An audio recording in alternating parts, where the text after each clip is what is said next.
Ako ginganan ko niyag burikat, ginganan pa ko niyag bahog bilak, kay ni ko na siya sa utin sa akong bana, baho ko bilak.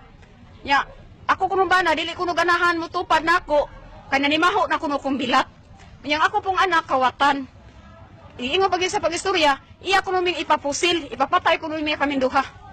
Mo nang nabuhat sa akong anak, nadunggaban siya sa luyo. Pero nagmahay man may anak. Kay luoy man pud kaisa na kami pinahimutangan. Pero gisakitan ako siyang gibuhat. Nya nakitaan pag ako siya sa banwa, pagkakita na ako sa banwa, hindagan siya. Yung wa pa siya dautan binuhatan sa kumbana, dili siya mudagan. O nya niingon pag sa pagsulti, pagtsupa ko niya sa utin sa kumbana, baho kunong duga. Baho kuno kog bilak ingon sa bayot.